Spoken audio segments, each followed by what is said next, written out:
And good morning, everyone. Thank you so much for joining us. Going to hear some really great details, and it couldn't come on a better day. It's actually National Law Enforcement Appreciation Day, so we really do want to appreciate all of our brothers and sisters in law enforcement for the hard work that they do. You're going to hear some statistics, some pretty impressive drops in major crime here in Nassau County. We are absolutely going in the right direction. Using the latest techniques, technology, data-driven problem-solving law enforcement is happening here in all of our communities every single day.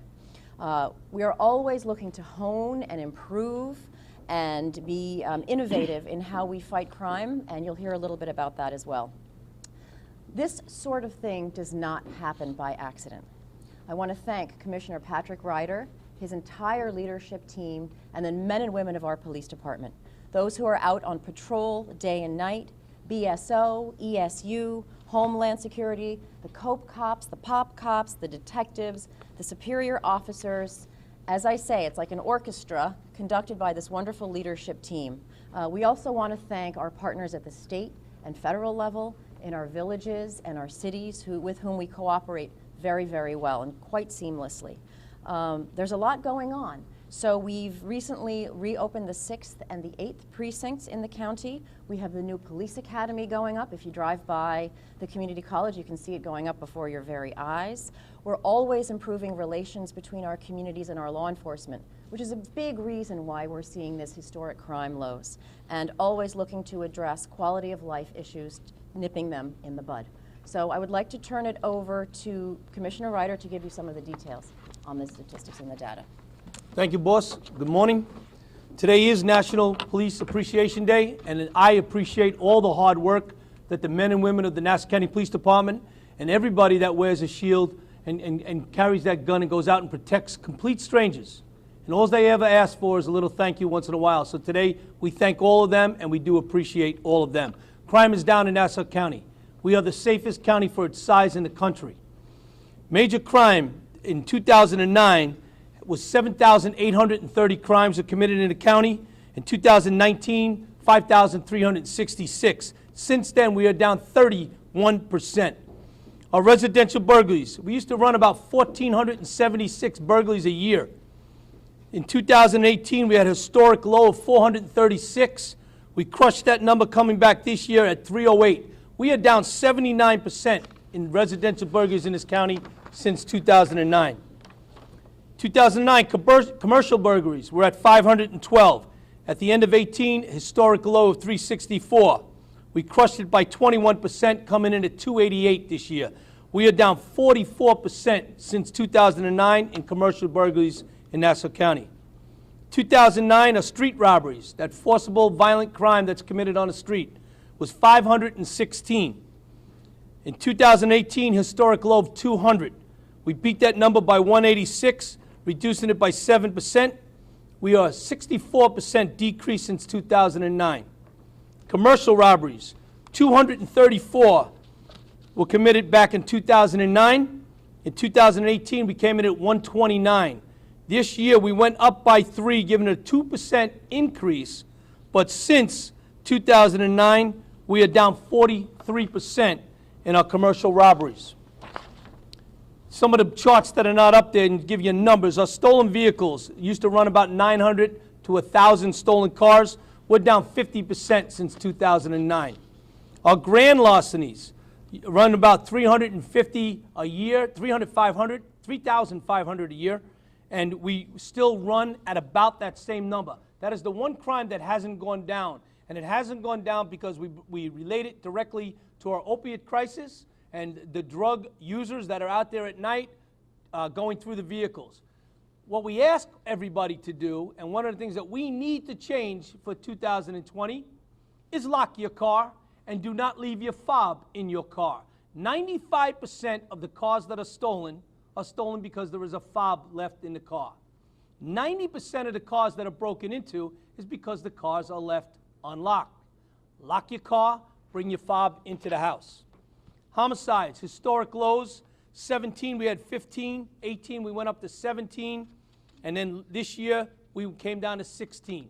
We had one MS-13 murder in the last 30 months, It was done on the last month of last year. It was on the city line, a murder on the city side, chased over to the county side, and was killed in the Inwood section of Nassau County. Violent crime since 2010 is down 22%. Shots fired in the shot spotter zone, the use of technology and using it correctly. In 2010, we had 377 shot spotter detections. Last year, we reported a record low of 15. This year, I'm happy to report 6 were in that same zone. That's an improvement to the community. That's built because of the great work and cooperation that we have with our community, and it's also because of the great work that the men and women of the Nassau County Police Department go out and do day in and day out. The last one is the overdoses for Nassau County. We reported last year we were down 24% in our overdoses. This year, the final numbers are not certified yet for overdose deaths, but we believe we're going to come in around 8 to 10% again reduction. But on our non-fatal, we're down an additional 15%, and that's recorded every day. Everything swings in the right direction. Some changes, and you heard from the county exec a minute ago, and she'll make another comment on it, on justice reform is going to change some of the things. So we're changing our ways of policing going forward. Of those 16 homicides this year, 8 of them were done by guns. So we're going to create a gun suppression unit in the detective division. It'll be part of our gang unit, and their only focus is to investigate guns. That's their only purpose. Most of our gang crimes are with guns, so that's the right spot for them to sit. We're also going to start our tactical vigilance team. There'll be 16 officers that will be deployed throughout the county 7 days a week, and they will be responsible for houses of worship. They'll be responsible for our malls and our softer targets of downtown areas. We have our emergency service unit. We have our BSO unit. The tactical vigilance team will sit under the Bureau of Special Operations. We're working closely with our union to work on that number a little bit and how we can make it even better. And we'll report more on that as we go forward. But in the next several weeks, you'll see that tactical team rolling out. We're spending $3.5 million on license plate readers. You saw the assault that occurred in Muncie. After the assault, the individual, the plate was captured. NYPD pulled it over because of a hit on a license plate reader and made that arrest. We have license plate readers here in the county. We're going to roll out another $3.5 million. It's all going to be used out of forfeiture money, so the money we took from the drug dealers is going to buy the technology to arrest more drug dealers and those that make threats here in Nassau County. Our warrant squad, there's 86,000 warrants in our warrant system. A lot of them are old. A lot of them are just for fines that haven't been paid. We're going to clean up that with an enhancement of our warrant team, but we're also going to be going out and going after those warrants. If you know you have a warrant, and you know you do, before we knock on your door at 6 o'clock in the morning, before we show up your place of work and take you out in handcuffs, the time is now to turn yourself in, because our warrant team will be coming out several times a month to go after those with the warrants and making those arrests. Quality of life issues will be our #1 focus this year. The people in Nassau County deserve the best. They will get the best, and they will get it from our COPE office, our Community Affairs office, our POP office, all of those offices, and the day-in-day work by the patrol cars that are out there. Quality of life, graffiti, smaller crimes that later could lead to bigger crimes in the broken window theory. We're going to attack that from the bottom up, and we're going to continue our fight against opiates and, of course, our Operation Natalie, and continue to make a difference here in Nassau County in the quality of life for those residents here in the county of Nassau. I think the county exec wants to make a comment on justice reform, and then we'll take any questions. Sure, very briefly. So while we're talking about these historic crime laws that we're enjoying here in the county, I know there is a concern about the criminal justice reforms that were passed up in Albany last year. I was actually up in Albany for the State of the State for the past couple of days, speaking with our lawmakers about common sense changes to some of these reforms, looking at the crimes that are no longer eligible for bail, pushing the idea of judicial discretion, very productive conversations. We will make sure that we're being the voice of our constituents. I've heard loud and clear from the constituents. I share their concerns, and I'm bringing that to Albany. And, you know, we will continue to be as vigilant and as diligent as we can. We will adapt. And I know under Commissioner Ryder's leadership and his team standing behind us today, that we will be able to adapt and keep our communities safe. But public safety is the #1 concern of government. We take it incredibly seriously. And I am using my voice to push hard for common sense changes to this reform. And by the way, if you haven't seen, I wrote an op-ed in the Daily News. It was online a couple of days ago. You know, just encourage everyone to have a look about what we're talking about.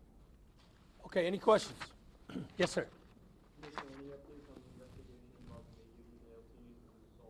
So that is an ongoing that is an ongoing investigation. There was a young man that did receive a stab wound. He was also struck with a bat. Another individual attempted to assist him and help him. We believe there may be a gang affiliation to it, but it's still ongoing, and we'll know more in the next couple of days. Are you working with the school system on extra security and providing solutions? So that the school did have the security in place. The school does have school resource officers. We were down in that area at the time, as we always are. Just one of those things that got to a point where it shouldn't have gotten, and we're going to continue to make sure that we do make sure the kids are safe there down in the school. Okay, so this was, it was targeted, not unprovoked. I can't tell you that because it's still ongoing, and I honestly don't know the answer to it. Any other questions? You're going on about bail reform and justice reform. We saw this woman, I mean, she's sort of like a poster child for this issue. Was arrested 4 times in the last week or so.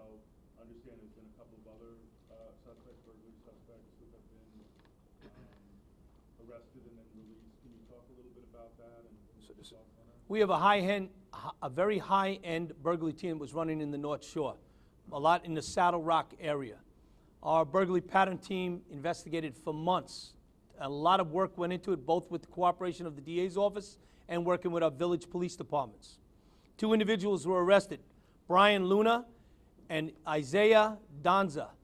Both of those individuals came in from Chile. They're a South American team that flies into this country, targeted to go after these high-end areas and commit the burglaries and then leave 30 to 60 days after. They came in here on travel visas, 90-day visas. We arrested both of them for a high-end burglary up in Saddle Rock. Since their arrest, the burglary pattern has stopped. They both were released yesterday under the new bail reform. They're supposed to show up and get ankle bracelets, as was the young lady from the other day who did not. I doubt they're going to show up today for their ankle bracelet. We're going to continue to monitor them, and hopefully that they don't flee this country and go back to Chile. They do have the ability to do that if they went down to the border and got out of here. So again, it's another example of how justice reform just went too far. These individuals, they don't live in this country. They came here on a visa. They committed multiple burglaries up on the North Shore. We were able to charge them with one of them, but we had about 15 burglaries that some of them were well over $1 million in proceeds that were taken. So, Saddle Rock, Great Neck, Old Westbury, even they jumped down to the South Shore on one of them also. So, our burglary pattern did a great job. A lot of work went into this, and these 2 individuals walked out of court yesterday, and one of them actually this morning. Because they're immigrant, or because they're here on travel visas, is there any way you can have immigration? So we, from the investigative side of things, I won't go into, but I will tell you this, that we're doing our part to make sure that they don't flee the country. But all they got to do is get into a car, drive to the border, and they're out of here. But I will tell you this, is that it's tough on our detectives who go out and put the time into that, our cops who put all those extra patrols. The community, myself and the county executive went up and spoke to the community and heard their concerns. About 2 days later, the arrests were made, stopped the problem, and now they're out. That doesn't, the community, we're not protecting the victims on some of this justice reform. That's why it needs to be changed, and hopefully, as you heard from the county exec, those voices are being heard up in Albany, and those changes will come. But they need to come quickly. Okay, thank you. Thank you. Thank you. Sidebar. Thank you. Going back to the Uniondale, what do you have to say to family members, parents right now, when you say that this could be possibly something that's needed? What do you have to say to them to, calm their fears? So 2016, we had a lot of MS-13 murders that occurred here. We had one in the last 30 months, and again, it was on the city border. We've done an outstanding job. Our gang guys, our BSO guys have done an outstanding job not playing the whack-a-mole game with MS-13. We basically put the cover on them and shut them down. For them to go and commit this assault, there will be a response from the police department that will properly address that. The investigation will be done, and the family should know that their kids are safe and secure at those schools. We have the resources that are down there. They were down there, you know, it's a big campus to cover, and it occurred off on the side street, but we will make sure that they're protected. Thank you very much for your